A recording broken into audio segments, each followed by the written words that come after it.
નાનાભાઈ આહિર, સરપંચના પ્રતિનિધિ હરિપર પાર.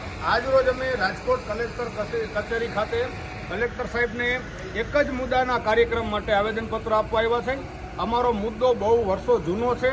જે મુદ્દો એવો છે કે વર્ષોથી આ રૂડાની અંદર સમાવિષ્ટ જે અમારા ગામડાઓ છે એની જનતા જે છે એને ક્યાંય 30 વર્ષ થયા, ક્યાંય 25 વર્ષ થયા, ક્યાંય 20 વર્ષ થયા પ્લોટ મળ્યા નથી. એમાં રૂડાની ઉદાસીનતા કે સરકારની ઉદાસીનતા છે એ સરકાર નક્કી કરશે. પરંતુ જ્યારે ગામડાના લોકોની સાથે પ્લોટ દેવામાં 100 ચોરસવાર જગ્યા દેવામાં અન્યાય થયો છે ત્યારે તમામ સરપંચોએ એક જૂથ થઈ એક મંડળ બનાવી અને રજૂઆત કરવા માટેની અમને મજબૂરી ઊભી કરવામાં આવી છે.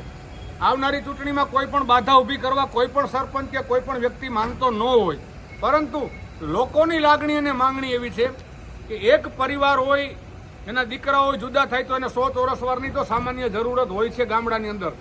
સરકારશ્રીને એ પણ વિનંતી છે કે દરેક ગામની અંદર પરિવાર દીઠ 100 ચોરસવાર જમીન આપો અને એ પણ મફતમાં આપો. બાપુ બરોબર છે ને? એનું કારણ છે કે ઉદ્યોગોના પ્રોત્સાહન માટે જો આપ હજારો હેક્ટર જમીન આપી શકતા હોય તો જે ગામમાં જે માણસ જૈનમો છે, ગરીબ માણસ છે, પછાત છે, નાનો ખેડૂત છે કે 18 વર્ણમાંથી કોઈ પણ વર્ણમાંથી આવનારો વ્યક્તિ છે એની મૂળભૂત અને બંધારણીય હક પ્રમાણે 100 ચોરસવાર જમીનનો એને અધિકાર છે જે ગવર્મેન્ટે હવની પહેલા આપવો જોઈએ.